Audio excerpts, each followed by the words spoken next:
Not too hard. Don't kill it. Can I go like this? Practice on. No. Bit harder. Okay, we're ready. Ready, go. Awesome. Hello, everyone. I better film this. Thanks, Mike. Can always rely on you. For those who don't know me, I am Tim, Mike's second son. I'm the first. And I'm your aunt. Thank you. They practiced on the first and perfected the second, as we all know. Just wait. We're going to do speeches just in two stages today, so that you can also enjoy food and conversation. So, Mum, much to her excitement and joy, is going to come up and speak first. She just has been so excited about this. And then number one son, as he so eloquently put himself, will speak, and then we'll have desserts, and then myself and Mike, and I believe there's one other special speaker today, we'll just have a bit of a chat as well. So, Mum, over to you. Oh no. And thank you, James. Thank you, James, that he's gone.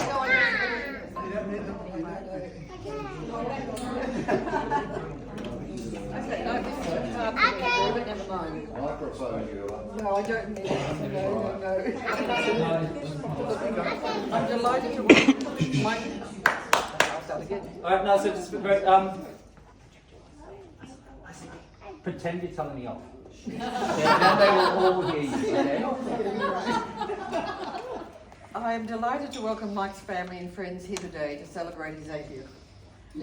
We met at a cocktail party in December 1969. We were married in the April 1970 and in Frankfurt, Germany in the August, as Mike had been sent there for training in the textile laboratories at Hoechst. It was an amazing time with us heading off on weekends to Munich, Brussels and other places. Whilst there, my doctor joyfully informed us we were having a Joey kangaroo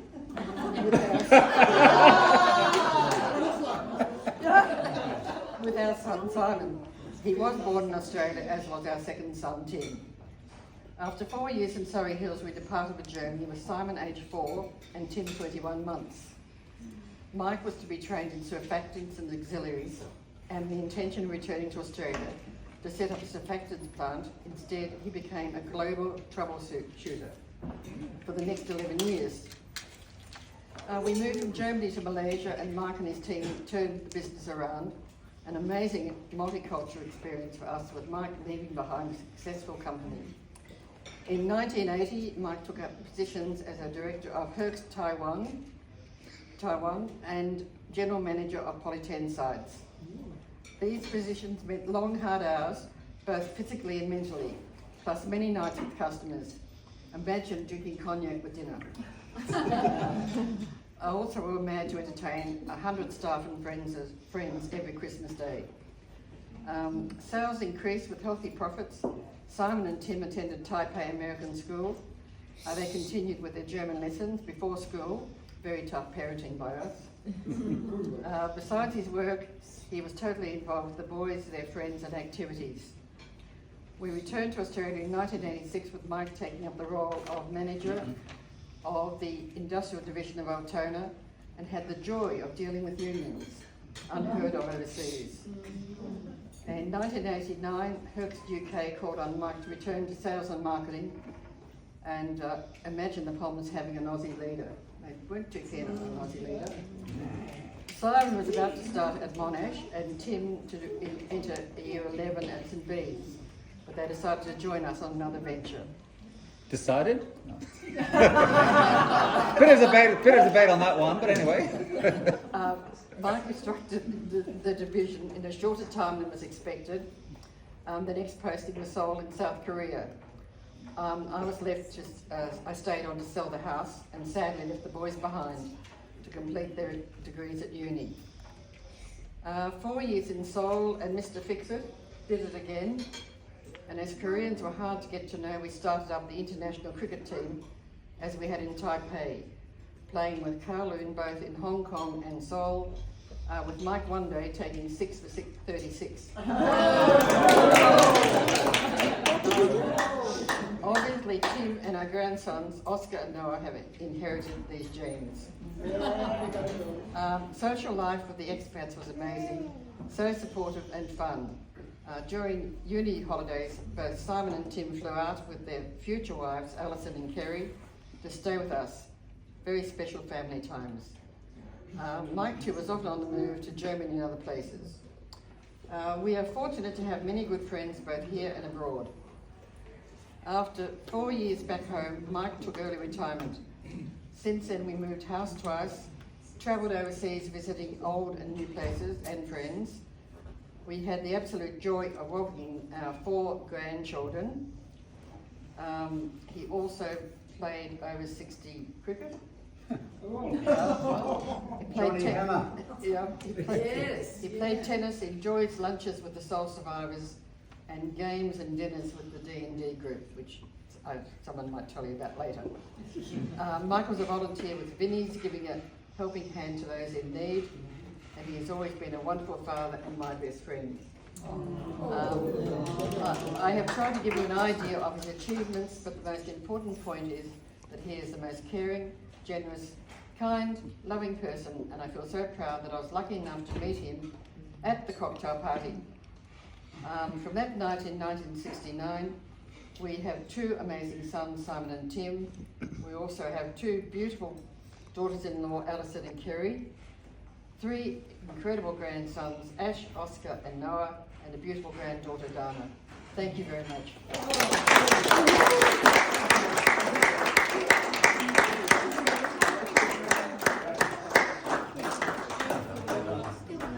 Follow on from that. But I decided to theme my speech this afternoon. For those of you who were here last year for Mum's birthday, you probably remember a little bit about my style, but this particular presentation is about alternatives, dresses, and chemicals. And I will explain a little bit more about what I mean by each of those. So firstly, alternatives. Now Mike's the #1 king for alternatives. So just to paint a little picture for you, when we were living in Taiwan, we lived amongst a very large American community. And there was this great opportunity to share videotapes amongst families. So the Americans were always coming back with the latest videos, E.T., Nightmare on Elm Street. Tim and I were like, oh great, we can borrow the videos. But Mike over here, because he was all about alternatives, we were the only family in the entire country who had Betamax. Unbelievable. So we missed out on all the great movies. I think we got to watch a few Chinese films with subtitles, but we unfortunately missed out on all the great movies. We had to go to our friends' houses. Then there was the phone debacle. Mike thought it'd be great to have an Android phone. Apologies for those of you with Android phones.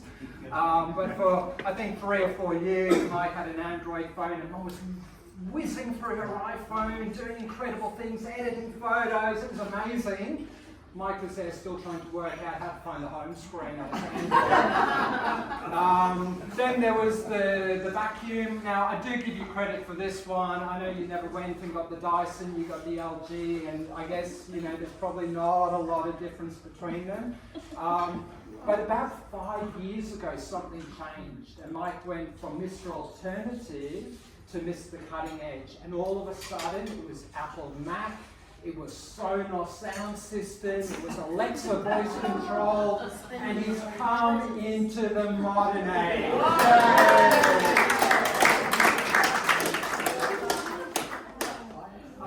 Then we've got chemicals. Now I'm not talking Breaking Bad, I don't know, maybe when he was a bit younger he was into that sort of mixing chemicals for, nefarious means, but Mike can fix anything with chemicals. So if you've got a stain on the sofa, no, not that kind of stain, folks. If you can't get a stain out, ring Mike. He knows the right chemical formulation for everything. So we're often ringing him, we're going, Mike, you know, we've got this sort of yellow patch on the sofa, what should we do? And he goes, oh, have you got a bit of this? Have you got a bit of that? And you go, yep. And he goes, half a teaspoon of this, a tablespoon of that. And lo and behold, these stains just disappear. So, absolute miracle. If you need advice on removing stains, cleaning jewellery, anything to do with chemicals, Michael is your man. The last bit, and I've actually got some evidence in my pocket, before I move on to some of the nicer words about this incredible man over here, Mike loves to dress up. And as a child, it kind of affected me a little bit, I have to say. I have these dreadful memories of Mike in dresses, Mike's underwear, nighties, unbelievable. So, you know, it's just etched in my mind. I'm still trying to get over it. My psychologist is obviously very happy with me. I'm making progress. But that being said, you know, we've got a few Exhibit A, B, C, D here in front of me. Please feel free to come up later and have a look on the table. I never quite understood why Mike was so interested in women's clothing, but fortunately today he's decided to wear something a little bit more appropriate to come to his 80th birthday party. Now, before I say my final words, I do have something for you in my pocket. I'd like you to put this on before you make your speech. It's a happy birthday little token for you, so that we all know who the birthday boy is. Was this the one I gave you on Friday? It is. It's the perfect gift, Mike. So, you know, Papa, Mike, Dad, Popsy, he's known by a lot of names. Probably one of the most intelligent and amazing individuals I've ever had the pleasure of knowing. Got the most incredible memory, and I'm so blessed that my daughter has inherited Mike's memory. Mike remembers kids that he competed against in other schools when he was like 9 years of age. Mike will recall teachers from kindergarten. I can't remember my teacher from bloody university, whereas Mike here can remember everything. So incredible memory. But I think the bit I really want to highlight about this incredible man is just how generous, kind and loving he is. You've been the most incredible dad.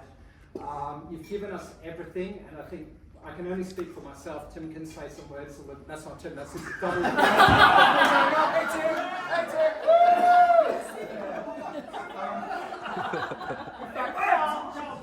I've always wondered who my dad actually was, given the red hair and the good looks. But anyway,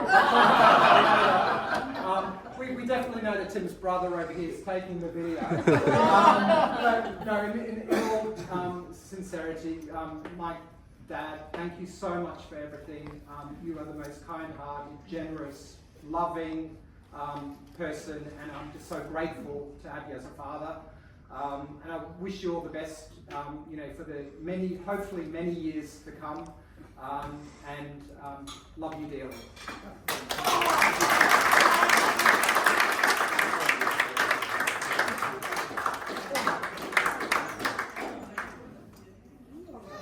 Okay. Yep.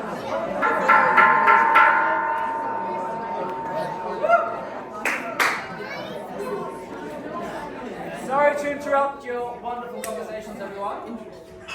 I can see you're all having a great time, but would like to now have the opportunity to acknowledge Mike the traditional way, which is to actually sing happy birthday. So we have a token cake here, because all the budget went on the alcohol, knowing that you all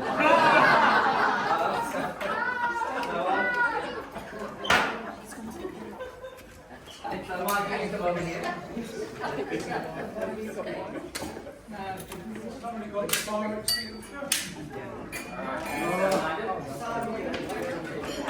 Now, Mike has a great voice, but he can't sing happy birthday to himself, so he has to carry it there, okay? So on the count of 3, 1, 2, 3. Happy birthday to you. Happy birthday to you. Happy birthday, dear Michael. Happy birthday to you. Hey! Hey! Yay!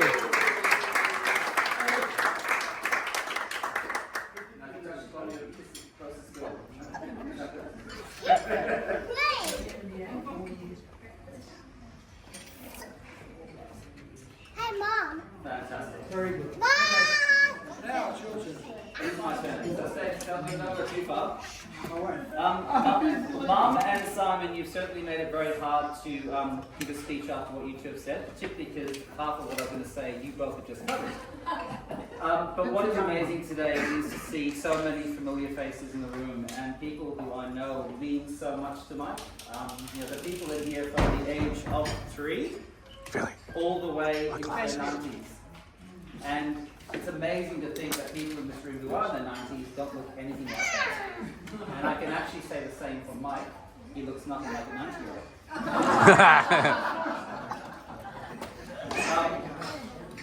So, good afternoon. What do you write about someone who has been there for your entire life? Supported you, nurtured you, guarded you, and been the reason for the person you are today?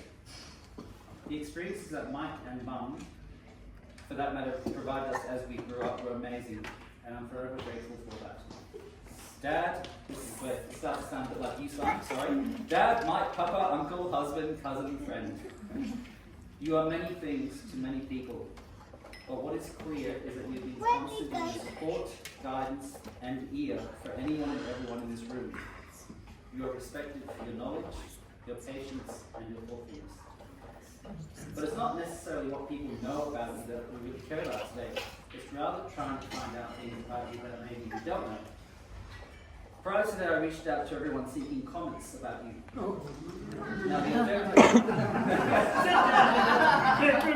Now the objective of this was We enjoyed it. Was to present you with a piece of art, which is not ready for share, unfortunately, because the artist was prioritising other things more important than your birthday. Year 12 exams. Anyway, but it is going to come your way, and I'll explain that to you later. However, I would like to share a few things that came out through that process, because the words that came through were truly humbling and very emotional. As was mentioned before, Mike was an international cricketer. So he played for Taiwan against Kowloon, as he mentioned, and this is before they actually became an actual international cricketing team, so he can actually say that. I won't bore you with all the detail about 6 for 36, etc., but I have no doubt that he inherited his amazing cricketing ability from his mum, who, as most of us know, was in the first female hockey team to play for Australia and travel overseas. And now that love of cricket, which I gained from watching you play in Taiwan, where I wasn't allowed to play but for 1 match a year, has now been passed on to some of my boys as well.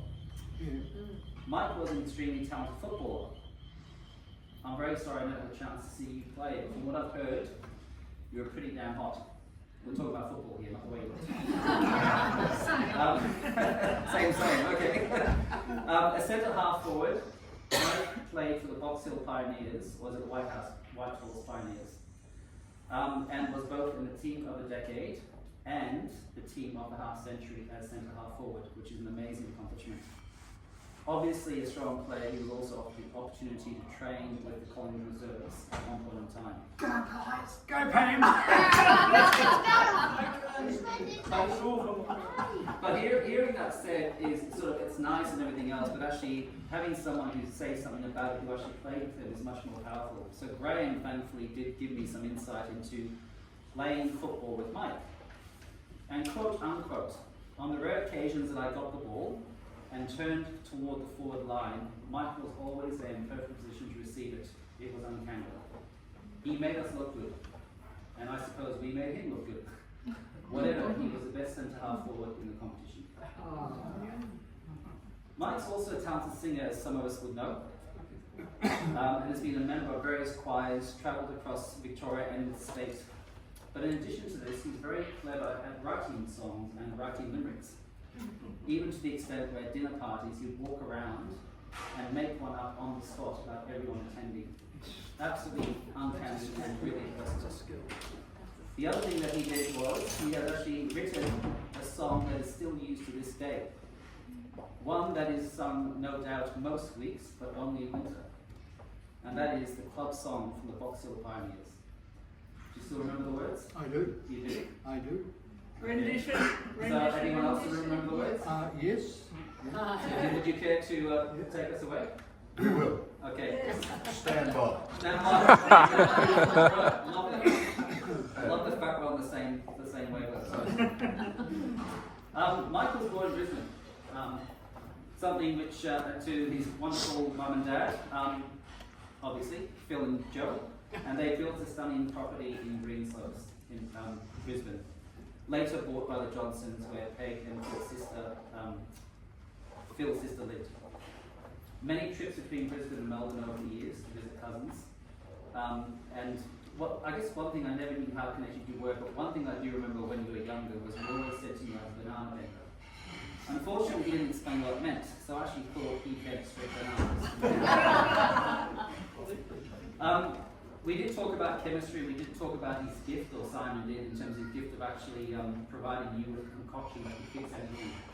It actually went further than that. Mike, I think, had fun at work, and he'd come home from time to time with chemicals, and he'd just say, oh, here's something for you boys. And two in particular really resonated with me. One was a chemical that you put onto a particular surface, and when you touched it, it made a nice loud bang. Much fun. I dread to think what my boys would do with that now. Or he'd come home with a plasticine concoction which you can mold into any shape and then bounce it into the floor, well before it was actually out there as a toy for the general public. Memories can be powerful, and there are lots that I could share, but one that does stick in my mind today, and maybe a little bit because I got in a bit of trouble at the same time as Mike, was I was coaching tennis in South Korea, and I went out one night down to a place called Itaewon. Can I leave? How much? No, And I wasn't drinking because I had tennis coach in the East Day, so I'd taken Mum's car and driven down to Itaewon. And let's just say very early in the morning, probably after 1 a.m., I'm about to hop in my car and go home, and I see these two Caucasian men down the street, shall we just say either decidedly lost or decidedly uncoordinated, not too sure which. But I do believe that they might have over-imbibed in some local delicacies. The way Mike was that night, I'm thankful to say, I've never seen him like that again. But we safely got into the car, and I was feeling very proud of the fact that I felt I'd actually done a really good deed and possibly saved my father's life, because God knows where he would have ended up if I hadn't been there. Unfortunately, Mum didn't see it the same way, and she thought we were both up to mischief. So I was equally in trouble as Mike was, even though I was the one that rescued him and brought him home. Mike, you're much loved by all here today. 80 years old, and the fine bill of health that you are is a credit to your focus on exercise, staying social, and having a positive and inquisitive outlook on life. But that balance of having been open-minded and further seeking knowledge and searching answers all the time is to be commended.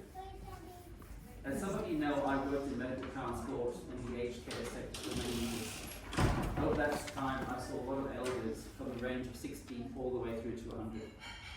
And I can definitely say that Mike, your 80 is a very healthy 60-65-year-old. Mine is the knee operation which you're about to have. I look forward to having you around for many years to come and experience many family milestones and events like this.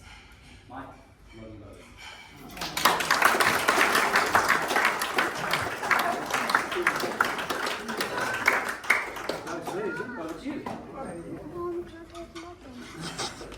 Tim, just one small correction. You said how much will Mike give you to not tell that story. I think it's more about how much might miss out. How much inheritance might Mike withhold.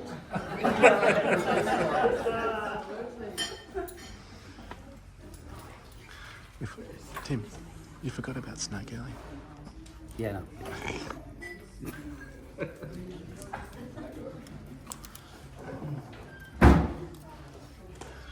Well, good afternoon. I made it.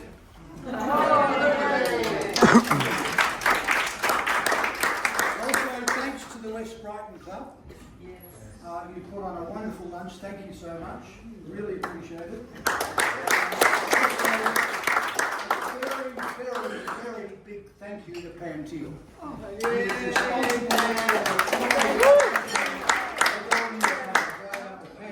Absolutely sensational. My pleasure. My pleasure. I will not be the judge. So Pam, well done. Thank you. Now, there's an old saying, we are what we eat. But I believe more importantly, We are who we are by the friends we make. So today's not really about me, but you, my friends. My friendship journey started, as you probably heard before, on the 5th of June, the day before D-Day in 1944, when I was born at Greenslopes Military Hospital, Greenslopes in Brisbane. My first friends were, of course, my parents, Joseph and Phyllis, and my sister Diana. We lived in the suburb of Greenslopes in a house designed by my father, Joe, and complete with a tennis court. Quite stunning, and that actual house, I believe, Peter, went on to the House and Garden magazine as a showpiece. So that was short-lived. I was only there for a short period of time. And in 1945, my father was transferred to Sydney, and we lived in Euclid Bay in an apartment which I still can remember vaguely. But any friends, I was too young to remember any friends, but however my parents befriended some American sailors, and they nicknamed me Butch. Now that name today has different connotations as it did then, because an American Butch was a real he-man. Well, I appreciate that, but I won't answer the name of Butch now. 1947 saw Dad being transferred from Sydney to Melbourne with his company William Horton. And our house in Melbourne was situated 15 Lansdowne Street in East Brighton, which my cousins probably very well remember. And we stayed there for a few years only. I attended local kindergarten in Gardenvale Primary School. I met for the first time my Aunt Dorothy and Uncle Jack. And my Aunt Dorothy was very famous for what we call Auntie Dorothy eggs. Do you remember that, where she would mash up the egg in bread and butter and salt? Ah, fantastic. Anyhow.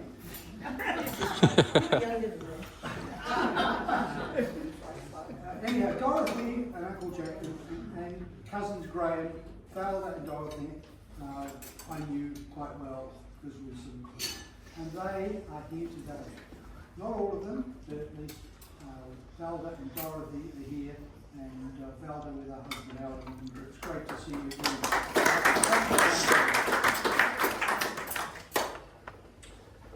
During Christmas holiday trip to Brisbane, I met my Aunt Peg and Uncle Jack Johnson, and my cousin Peter, who is also here today with his darling wife Robin.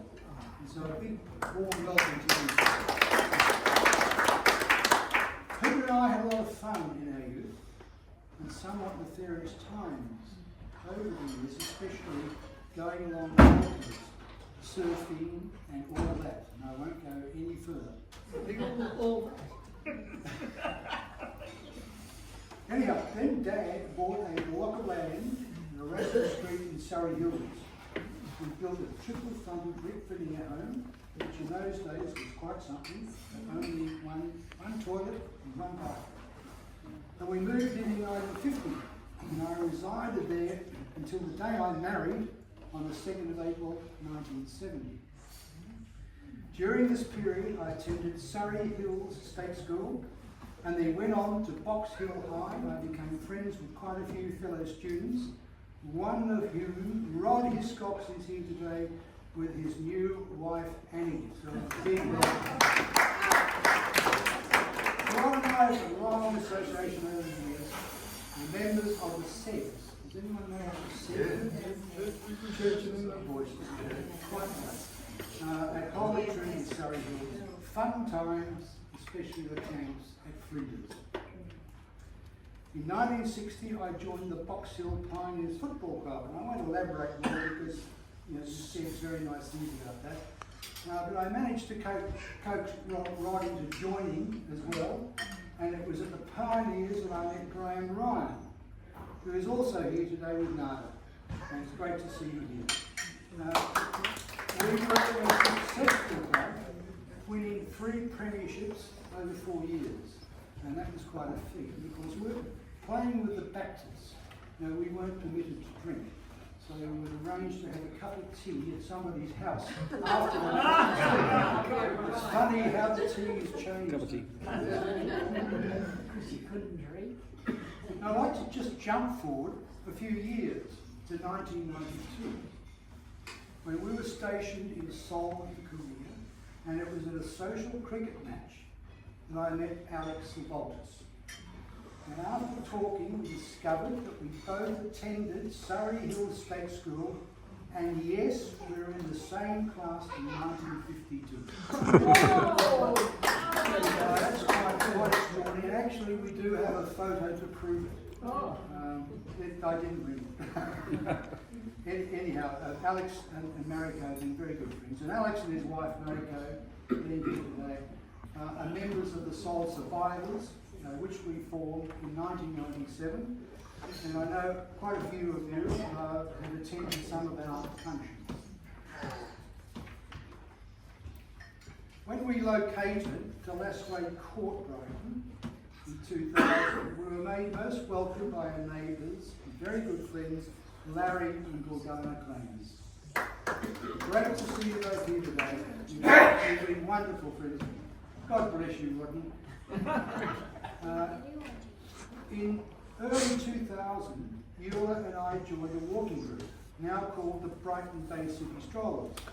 And it was through this group that we have made some wonderful friends: Alison Abbott, Gabriel O'Connor, Pam Teal, Colleen John, Corinne Burns, Esther Amott, Jeff and Prue Tickner, and Craig and Pauline Dallimore, who unfortunately were unable to make it today because they contracted COVID overseas.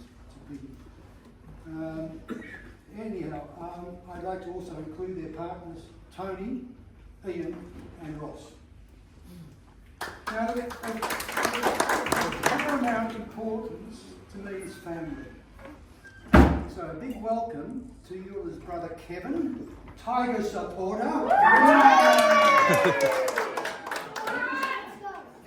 His wife Marie, Colleen Woon. Daughters Amanda and Elise, and soon to be son-in-law Nick, who are getting married in August. Eula's sister Kerry, son Nick, who is my godson, and wife Philly, and their sons James, Edward and William. You've been very well behaved today, boys. Thank you so much. Touch wood. Now, to the pointy end. Our son Simon and his wife Al and their beautiful daughter Dana flew down from Sydney on Wednesday, which was my birthday, and we had a wonderful time. And incidentally, it was Simon's birthday on Friday. A bit of conjecture about his age, but we can now confirm he's 53. Our other son Tim and his wife Kerry and their strapping sons Ash, Oscar and Noah are here in full force, also noted for their sporting prowess and academic and working achievements. I am extremely proud of you all. Now Dana, have I forgotten somebody? Have I forgotten somebody? Yeah. Eula! Oh, dear. You're right. Yes, my darling wife Eula. You have been my God. This is why I get very emotional. So do pardon. I'll try and control. Best friend, chef extraordinaire, and best and most beautiful woman imaginable. I will love you forever.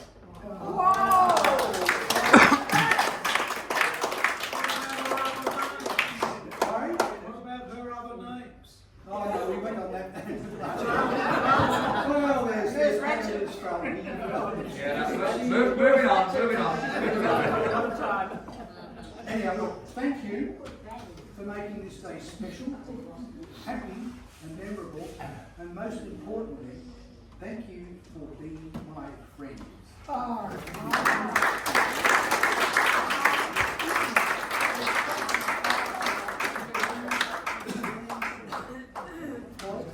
There will be no question time.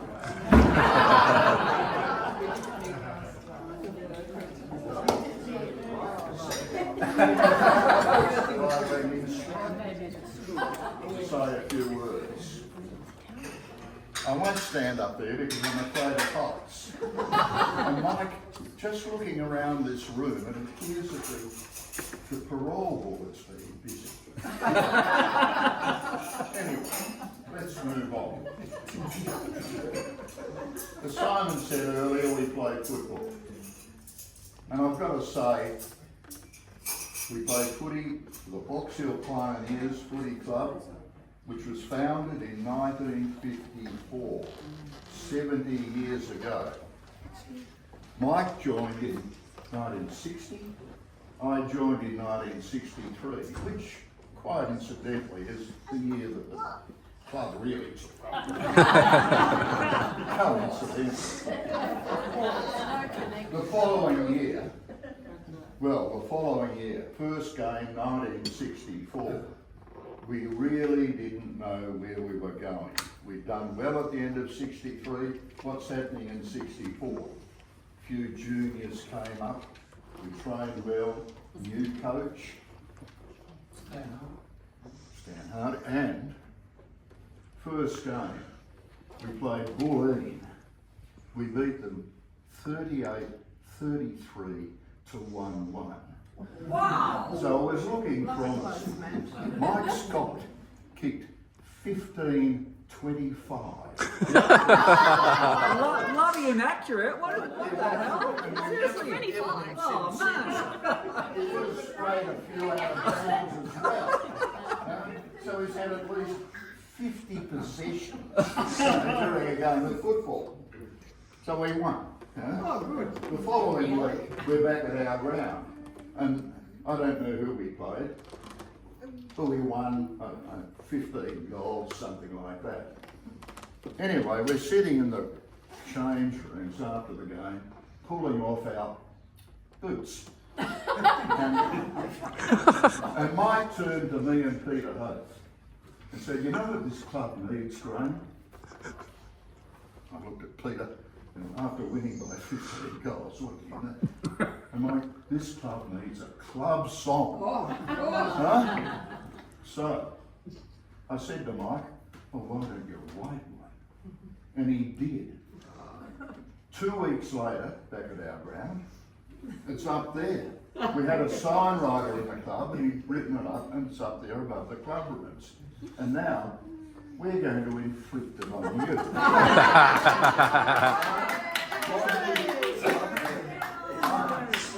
Wake Rodney up, please. Send him up here.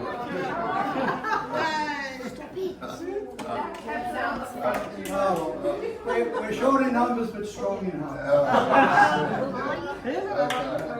All right, you can start, right?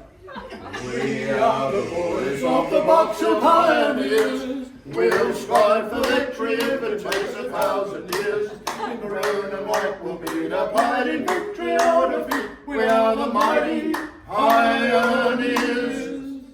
Play the game, oh boys, I know we play the ball. Victory is our aim, so play the victory's goal. Play it hard and we'll achieve another premiership. We are the mighty Pioneers.